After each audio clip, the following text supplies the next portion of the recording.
हिडमा कैसे मारा गया। हिडमा के नाम में आप बंदूक देख रहे हैं आप कि हिडमा के नाम में बंदूक क्यों लगाया गया, क्योंकि इसका पर्याय बन चुका था। इस देश में, इस धरती में, इस राज्य में इसके मारे जाने पर जिसको दुख हो रहा है वो भी माओवादी है, याद रखिएगा, वो भी नक्सली है। इतने लोगों का खून बहाने वाले इस हिडमा के मारे जाने पर, परिवार को तबाह करने वाले इस हिडमा के मारे जाने पर भी अर्बन नक्सली रो रहे हैं। खबर क्या है आपको आज विस्तार से बता देते हैं।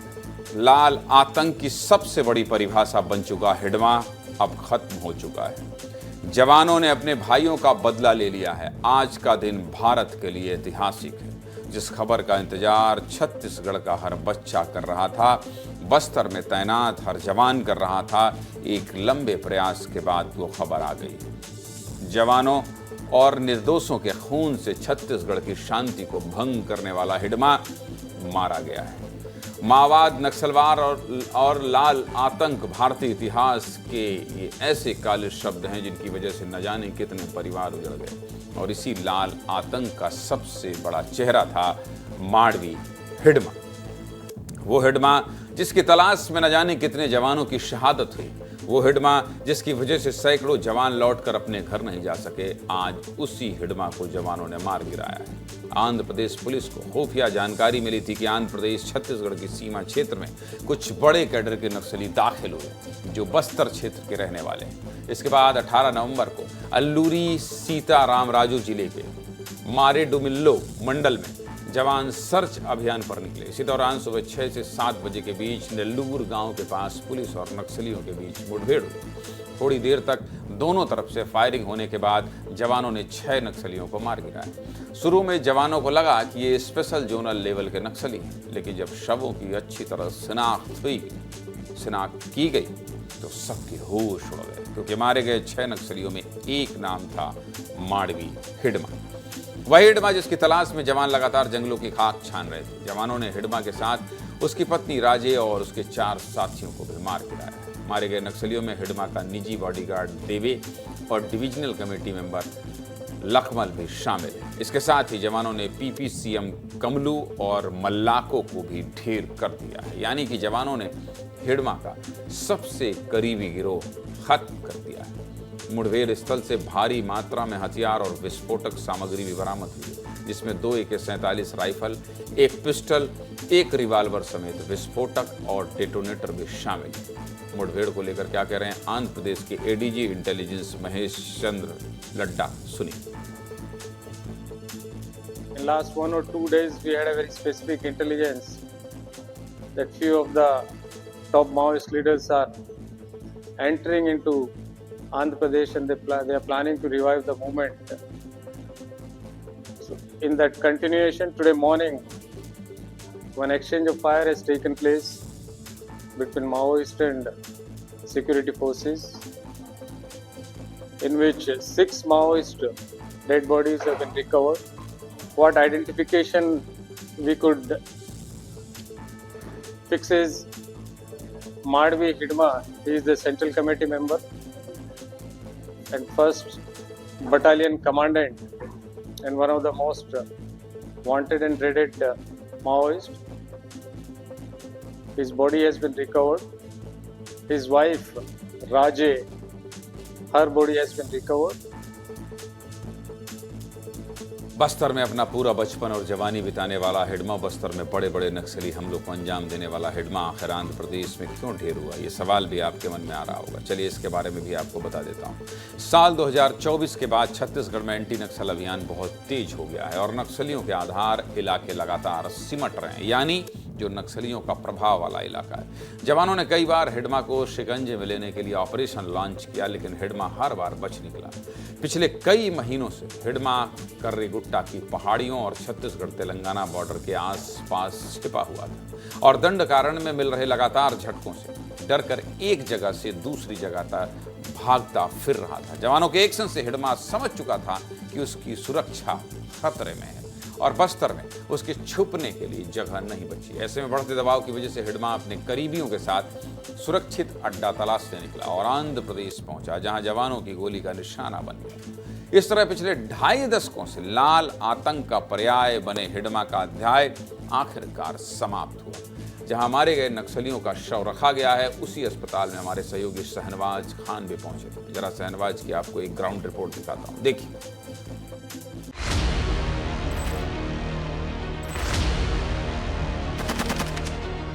नक्सलवाद के इतिहास से आज लाल लकीर जो है मिटता हुआ दिखाई दे रहा है। पीछे जो गाड़ी देख रहे हैं, इस गाड़ी से जो है हिडमा जैसे खुखार नक्सली का शव लाया गया है। जिस नक्सलवाद को हिडमा चलाता था, जिस नक्सलवाद को देवाजी जैसे खुखार नक्सली चलाते थे, उस नक्सलियों का अब अंत होता दिखाई दे रहा है। ये विस्तार न्यूज़ है, इसलिए मैं सीधे छत्तीसगढ़ सुकमा से उठ के अल्लूरी सीताराम राजू यानी आंध्र प्रदेश के सीधे रंपा सोडावरम पहुंचा। आप ठीक मेरे पीछे देखिए, जिस जगह को आप देख रहे हैं ये मर्चूरी है और यहाँ पर जो है उस नक्सली हिडमा का शव पड़ा हुआ है, जिसको लेने के लिए अब तक कोई भी परिजन नहीं पहुंचा है। जिस लक्ष्य को देश के गृह मंत्री अमित शाह ने रखा था, कहा था कि 31 मार्च 2026 को नक्सलवाद पूर्ण रूप से खत्म हो जाएगा, इससे पहले नक्सलवाद अब सिमटता हुआ दिखाई दे रहा है। जिस हिडमा की आज इतनी चर्चा हो रही है, आखिर वो कौन है? आपके मन में ये सवाल तो चल रहा होगा कि हिडमा है कौन? मैं आपको बता देता हूं कि आखिर हिडमा कौन है। कुख्यात माओवादी कमांडर मांडवी हिडमा नक्सल संगठन का सीसी मेंबर था और उस पर कुल 1 करोड़ रुपए का इनाम था। कितने का? 1 करोड़ का। नक्सलियों के सेंट्रल कमेटी में शामिल होने वाला हिडमा पहला आदिवासी था और सेंट्रल कमेटी का सबसे युवा सदस्य भी। इतना ही नहीं, हिडमा ने लंबे समय तक बटालियन नंबर 1 की कमान संभाली थी, जो नक्सलियों की सबसे घातक बटालियन मानी जाती है। हिडमा सुकमा जिले के पुवर्ती गांव में पैदा हुआ था, जो लंबे समय तक नक्सलियों की राजधानी रही थी। सोचिए इसका कितना प्रभाव रहा। हिडमा को संतोष और हिडमालू के नाम से भी जाना जाता था। साल 1991 में हिडमा नक्सलियों के बाल संगम में भर्ती हुआ था। कहते हैं ना, कैडर नक्सलियों का होता है, तो ये बचपन से ही नक्सल विचारधारा का व्यक्ति था और बड़ा होता गया तो ये सिर्फ और सिर्फ एक ही विचारधारा में बढ़ता गया। और साल 1996-97 के बीच में 17 साल की उम्र में हिडमा नक्सल संगठन से जुड़ गया था और पिछले 28 सालों से नक्सल संगठन में सक्रिय था। महज 43 साल की उम्र तक हिडमा ने 26 से ज्यादा घातक हमलों को अंजाम दिया था। इसी हिडमा ने साल 2010 में ताड़मेटला हमले की साजिश रची थी, जिसमें सीआरपीएफ के 76 जवान शहीद हुए थे। सोचिए, इस राक्षस के समर्थन में भी अर्बन नक्सली रो रहे हैं। इस राक्षस के समर्थन में भी अर्बन नक्सली रो रहे हैं। सोचिए वो कैसे लोग हैं, सोचिए कितने बड़े राष्ट्रद्रोही और गद्दार हैं।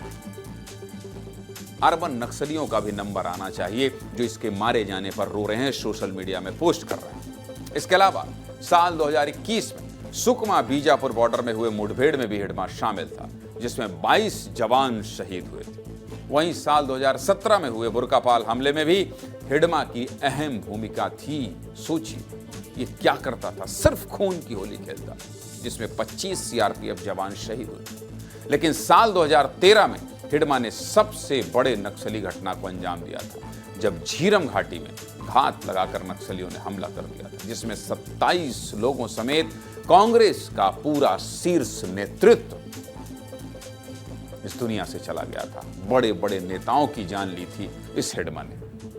हिडमा हमेशा बड़े सुरक्षा घेरे में रहता था और खुद AK-47 जैसे आधुनिक हथियार रखता था। हिडमा एम्बुश लगाने और IED ब्लास्ट करने में माहिर था और हर तरह के देसी हथियार बनाता था। हिडमा खुद की तरह खूंखार लोगों को अपनी टीम में रखता था। दंडकारण्य क्षेत्र में सक्रिय करीब 200 नक्सली उसके नीचे काम करते थे, जिनमें से करीब 80 नक्सलियों की टीम उसकी सुरक्षा में तैनात रहती थी। इनमें 50% से ज़्यादा महिलाएं थीं। हिडमा कभी भी टीम का साथ नहीं छोड़ता था और टीम को खुद कमांड देता था कि कैसे हमला करना है। हिडमा किस तरह 3 लेयर के सुरक्षा घेरे में रहता था, आप ये जानना चाहते हैं? आप ये समझना तो चाहते होंगे ना कि इतना बड़ा खूंखार नक्सली आखिर कितने बड़े प्रोटेक्शन में रहता था, इसकी सुरक्षा में कौन रहता था। वाइप मार के नंबर 2 में आओ तब तो बॉल दिखाऊंगा। आपको ये दिखा देता हूं कि आखिर हिडमा की सुरक्षा घेरे में कैसे लोग तैनात थे। दिखाइए जरा हिडमा का सुरक्षा घेरा। देखिए हिडमा के सुरक्षा घेरे में ये जो आपको पहला सर्कल दिखाई दे रहा है, समझ रहे हैं आप, ये हथियारबंद नक्सली हैं। देखते जाइए, ध्यान से देखिएगा, समझ में आ रहा है। स्क्रीन में भी देख लेता हूं, हाँ सब कुछ देख ले, समझ में आ रहा है। हिडमा का ये जो सुरक्षा घेरा है, पहले तो हथियारबंद नक्सली रहते थे पहले घेरे में। अब ये दूसरा घेरा देखिए दिखाई दे रहा है। इस दूसरे घेरे में क्या हो रहा है? दूसरे घेरे में आप देख रहे होंगे ब्लास्ट हो रहा है। ये आईडी लगे हुए हैं, हर तरफ आईडी, बम लगा हुआ है। ये बम लगा, अगर इस घेरे से ये नहीं निकला होता तो ये नहीं मरता। ये खुद को बचाने के लिए समझ नहीं पा रहा था, तेलंगाना जाए, छत्तीसगढ़ में रहना है तो बचना नहीं है, तो आंध्रा की तरफ जा रहा था और तब मारा गया। इस घेरे में रहता अपने ठिकाने में तो बहुत मुश्किल होता। कई बार जवानों ने कोशिश की लेकिन ये भाग निकला। लेकिन इस घेरे से जैसे ही निकला, ये देखिए ये दूसरा घेरा है जो ये ब्लास्ट का घेरा। ये तीसरा किसका है? ये देखिए ये वॉकी टॉकी मुखबिर हैं, ये कान में लगाए हुए हैं, इनके पास सूचना, वॉकी टॉकी मुखबिर हैं। मतलब अगर कोई हिडमा के पास आने वाला है तो सबसे पहले ये आपस में बातचीत करके सूचना दे देते थे। सूचना देते थे यहाँ की देखिए कुछ हलचल है और यहाँ ब्लास्ट है। मतलब यहाँ पहुँचना, आप अगर इससे बच गए तो यहाँ गए, तब आप हिडमा तक पहुँच सकते थे। आप समझ गए हिडमा के मारे जाने को लेकर पुलिस क्या कह रही है? इस सुरक्षा घेरे को आप समझ गए, पुलिस क्या कह रही है, जरा ये भी सुनिए।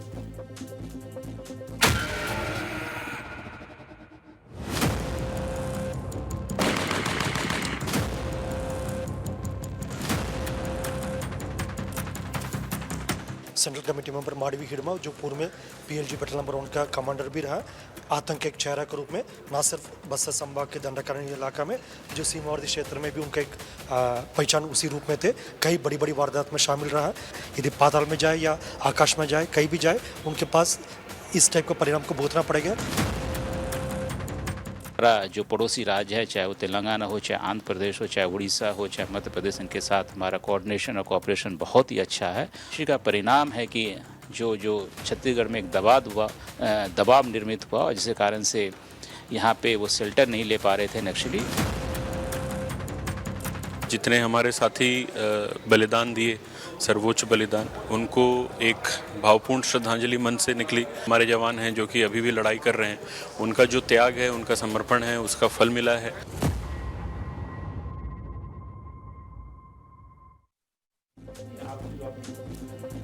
तो चलिए, आपने देखा कि कैसे हिडमा को मारा गया और कैसे सुरक्षा बलों को ये सफलता मिली।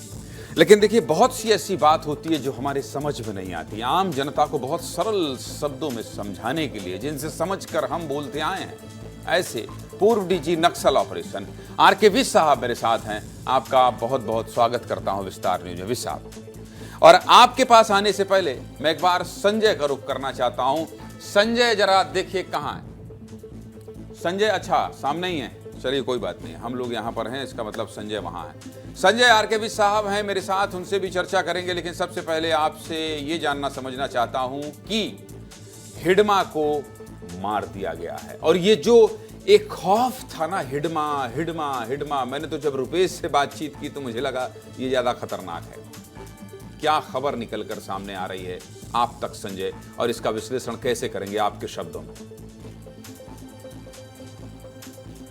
देखिए, इस वक्त मैं उसी माडरमल्ली इलाके में जा रहा हूं जहां इस पूरे इनकाउंटर को अंजाम दिया गया है और इस वक्त मैं सुकमा में हूं। और देखिए, सुकमा, ये वही सुकमा है जहां हिडमा पैदा हुआ और यहीं से उसने सबसे बड़ी नक्सल घटनाओं को अंजाम दिया। इस सुकमा में हम और आप कई बार ग्राउंड रिपोर्ट करने आ चुके हैं, जब यहाँ हमने कई जवानों की शहादत देखी।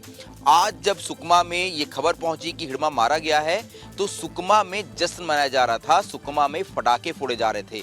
कारण ये है कि ना सिर्फ जवान बल्कि सैकड़ों की संख्या में आम नागरिक भी जो सुकमा के रहने वाले थे वो हिडमा के चलते मारे गए हैं। यही वजह है कि आज जब इसकी मारे जाने की खबर आती है तो यहाँ जश्न का माहौल होता है। अब सबसे बड़ी बात यह है कि जो हिडमा मारा गया है आंध्र प्रदेश में, उसके 100 को वापिस जब लाया जाएगा उसी पोअर्ती गांव में, जिस पोअर्ती गांव से ये निकला था और उसके बाद इसने नक्सल संगठन में अपने कद को इतना ऊंचा कर लिया था, तब वहां का माहौल क्या होगा। अभी हमारे रिपोर्टर उसी माडरमल्ली गांव में हैं, उसी सोडावरम गांव में हैं, जहां हिडमा की बॉडी को अस्पताल के बाहर रखा गया है और वहां से वो इस बात पे लगातार नजर बनाए हुए हैं कि आखिर हिडमा के शव को लेने के लिए उसके परिवार से कौन आता है, क्योंकि उसकी मां ने कुछ दिनों पहले ही एक मार्मिक अपील की थी कि मेरे बेटे वापिस आ जा। उसने वो बात नहीं सुनी और देखिए आज क्या हासिल हुआ। वो नहीं अपनी सुनी पत्नी संजय, के साथ और अपने बाकी मां साथियों की के बात साथ नहीं सुनी। और शहनवाज के पास एक बार चलते हैं संजय, क्योंकि शहनवाज वही है जहां हिडमा का शव रखा गया है। शहनवाज, क्या हलचल है आंध्र प्रदेश में जहां हिडमा का शव रखा है? दर्शक जानना चाहते हैं, एक बार आप अगर कुछ दिख पाए तो दिखा दीजिए, और नहीं तो जो जानकारी है वो साझा कर दीजिए। शहनवाज। देखिए सर, मैं इस वक्त रंपा सोडावरम के हॉस्पिटल में मौजूद हूँ और मेरे पीछे आप देखिएगा, यहाँ पे जो आपको नजर आ रहा होगा छोटे से घर, ये जो आप देख रहे हैं, इसी मरचूरी में जो है हिडमा का शव रखा है। उनकी पत्नी राजक्का का शव रखा हुआ है और उनके साथ अन्य जो 4 सदस्य हैं उनका शव रखा हुआ है, लेकिन सुरक्षा के कारणों से वहां तक जाने नहीं मिला। हम यहीं पे खड़ के आपको दिखा रहे हैं और ये भी बता रहे हैं कि कल पता चलेगा कि आखिर पुअर्ती गांव से, सुकमा के पुअर्ती गांव से कौन हिडमा का शव लेने आएगा, कौन राजक्का का शव लेने आएगा। क्योंकि जब हम आज शाम को पुअर्ती के लोगों से बात कर रहे थे तो पहले उन्होंने तो पहचानने से इनकार कर दिया कि वो मान नहीं पा रहे थे कि हिडमा मारा गया। सोचिए सर कि एक 28 साल का नक्सली संगठन का एक लंबा रास्ता तय करने के बाद आज 2 घंटे में किसी खुखार नक्सली, जिसको 5 राज्य की पुलिस ढूंढ रही हो, खोज रही हो, जिसके ऊपर करोड़ों का इनाम रखा गया हो, पहचानने से इंकार कर दिया गया। हिडमा यानी आतंक का पर्याय। सर, पहली प्रतिक्रिया आपकी, न जाने कितनी प्लानिंग की है आप लोगों ने, वॉर रूम में बैठकर कितने बड़े बड़े ऑपरेशन को लॉन्च किया है। हिडमा का मारा जाना, इसको नक्सलवाद में किस रूप से देखा जाना चाहिए? मुझे लगता है ये दंड कारने के लिए बहुत बड़ी सफलता मैं कहूँगा। हिडमा मुझे लगता है 25 साल से ज़्यादा, जैसे अभी सभी की जानकारी में आ चुका है, दंड कारने में इस लड़ाई को लड़ रहा है।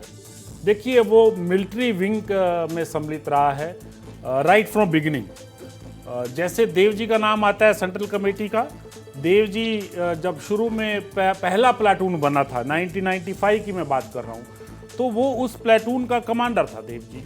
और उसके बाद जब हमारे प्रदेश में, जब छत्तीसगढ़ के दंड कारने में कंपनियां बननी शुरू हुई थी, पहली पीएलजी कंपनी 2004 में बनी, दूसरी 5 में बनी। 5 में जब बनी तो उसमें हिडमा किसी एक प्लेटून का सदस्य था। उसके बाद जब दक्षिण बस्तर के लिए, सुकमा इलाके के लिए जब नई कंपनी बनी, कंपनी नंबर 3, तो वो उस समय उसका कमांडर बनाया गया। तो ये 2005 से लगभग 2006 से हिडमा उस इलाके में कमांडर रहा है, अर्थात 20 साल हो गए उसको वहाँ की कमांडरशिप संभाले हुए। जब बटालियन वहाँ बनी, जब कांग्रेस हुई 2007 में, और उसके बाद निर्णय हुआ कि इसका फॉर्मेशन बड़ा करना है, हमको बटालियन बनानी है। वहाँ की 2 कंपनियाँ हुआ करती थी, दोनों को मिलाकर एक प्लेटून जोड़ के बटालियन बनाई, तो हिडमा को उसका कमांडर बनाया गया। तो लंबे समय तक हिडमा वहाँ का कमांडर रहा। जितनी भी बड़ी घटनाएं हैं, हमारे 76 जवान शहीद हुए, मिनपा में कई जवान शहीद हुए, बुरकापाल में अगर आप देखेंगे तो उसमें भी 25 जवान शहीद हुए थे। तो बड़ी घटनाएं जितनी भी हुई हैं, उसके अंदर कमांडर का और हिडमा का, उसकी बटालियन का रोल रहा है। देखिए, बटालियन जो है वो मेन पीएलजीए की मेन फोर्स का हिस्सा है। मैं थोड़ा सा आपको समझा दूं कि जो पीएलजीए, जो पीपल्स लिबरेशन गुरिल्ला आर्मी का नाम जो दिया है, हालांकि 2000 में पीजीए बोलते थे, जब मर्जर हुआ 2004 में तो उसका नाम बदल के पीएलजीए किया गया। वो एक पिरामिड की तरह काम करता है। सबसे नीचे रहता है बेस फोर्स, बीच में रहता है सेकेंडरी फोर्स, टॉप में रहता है मेन फोर्स। जो बेस फोर्स है वो मिलिशिया होता है सबसे बड़ी संख्या में। वो गांव जहाँ मिलिशिया जहाँ रहता है, चाहे वो ग्राम रक्षा के दल में हो, एरिया रक्षा दल के फॉर्म में हो, प्लेटून के मिलिशिया के प्लेटून के फॉर्म में हो, वो लोकल लड़ाई लड़ने में उनकी बड़ी भूमिका होती है। वो लोकल ही रहते हैं, बहुत बड़े इलाके तक मूवमेंट नहीं रहता उनका। उसके बाद जो सेकेंडरी फोर्स होती है वो होती हैं प्लेटून्स होते हैं। हमने देखा होगा कि किसी एक एरिया कमेटी, एक डिवीज़न में एक प्लेटून है, वो सामान्यतः उसी इलाके में घूमता है। प्लेटून हर एरिया कमेटी में एक एक प्लेटून, सामान्यतः ऐसा देखा गया, कई प्लेटून्स बने हुए हैं, वो अपने इलाके में काम करता है। इसके ऊपर जो कंपनी और जो बटालियन होती है उसको ये लोग मेन फोर्स बोलते हैं। मेन फोर्स का मतलब हुआ कि वो अटैक करने के लिए किसी भी इलाके में जा सकते हैं, उनके लिए कोई इलाका फिक्स नहीं है। सर, ये आपने बहुत तकनीकी बात बताई, और मैं दूसरी बात जो आम जनता को सर, क्योंकि नक्सलवाद का जो दाग लगा है उसको समझाने बताने में मुझे लगता है कि आसानी होगी।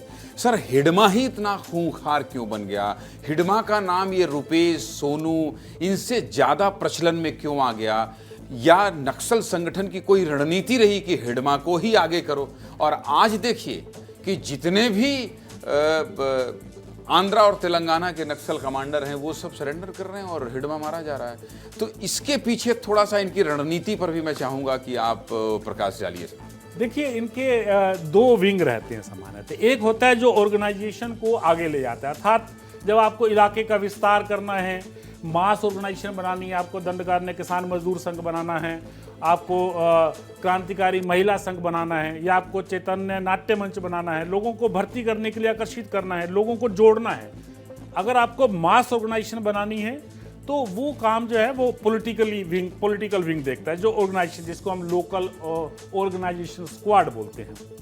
एक होता है जिसको हो सकता है राजनीतिक समझ बहुत ज़्यादा नहीं हो कि हम किस आइडियोलॉजी के लिए लड़ रहे हैं, क्या हमको वाकई सत्ता हासिल हो जाएगी लड़ाई से, ये हो सकता है बहुत बड़ी समझ ना हो, लेकिन बंदूक से एम्बुश करना, बंदूक से हमला करना, जो वेपन स्नैच करने हैं पुलिस से, उसमें सक्षम होना। क्योंकि जो आदिवासी ये जो ग्रामीण हैं वो बड़े एजाइल रहते हैं मूवमेंट पे। एक जगह वो दुबले पतले होने से वो जैसा भी टेरेन है वो छिप जाते हैं बड़ी जल्दी।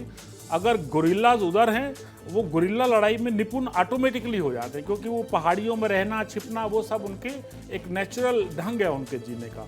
तो कुछ लोग जो हैं, मुझे लगता है बहुत लोग ऐसे हैं बस्तर के इलाके के, साउथ बस्तर के इलाके के, जो मिलिट्री एक्शन में बेहतर निकले और पॉलिटिकल नॉलेज में, पॉलिटिकल जो उनके आइडियोलॉजी है उसको समझने में शायद इतना आगे नहीं। इसीलिए आपने देखा होगा, मैंने बताया कि जो हिडमा है वो कंपनियों का इंचार्ज रहा है, वो फिर बटालियन का इंचार्ज रहा। बटालियन का इंचार्ज जब बार से देवा बना, उसको हटाएगा तो उसको वो सदर्न कमांड का पूरा मिलिट्री कमांड का चीफ बनाएगा। उसके बावजूद भी उसको मिलिट्री में रखा गया, अर्थात उसे कभी भी। आखिरी सवाल कि हिडमा के मारे जाने के बाद ऐसे कौन कौन से लोग बचे हैं? विश साहब, मैं आपसे ये समझना चाहता हूँ, जिसके, चूंकि सरकार का तो दावा है कि हम ये जो बंदूक वाली लड़ाई है ये हम मार्च 2026 में ख़त्म कर देंगे, जो बंदूक वाली लड़ाई है। विचारधारा की लड़ाई तो चलती रहेगी, लेकिन इसके बाद कौन कौन से ऐसे शख्स बचे हैं जो लगता है कि बंदूक वाली लड़ाई में अभी भी बचे हैं और उनका सरेंडर करना या ख़त्म होना ज़रूरी है? देखिए, जब सेंट्रल कमेटी सदस्य वेणुगोपाल ने सरेंडर किया तो उसके साथ गढ़चिरौली के तमाम काडर्स और जो टेक्निकल शाखा जो सामान्यतः पश्चिम जो माड़ इलाके में एक्टिव थे, उन्होंने सरेंडर कर दिया। जब रुपेश ने सरेंडर किया तो उसके साथ कुछ सचिव थे, दंडकारण्य जो डिविजन्स के सचिव थे, उन्होंने कुछ सरेंडर किया, और कई काडर नॉर्थ बस्तर के, ईस्ट बस्तर के और माड़ के, इन सभी ने सरेंडर किया। अर्थात जो गढ़चिरौली, जिसको माओवादी वेस्ट सब जोनल ब्यूरो बोलते हैं, या जो नॉर्थ सब जोनल ब्यूरो है, दोनों का ये सचिव था रुपेश।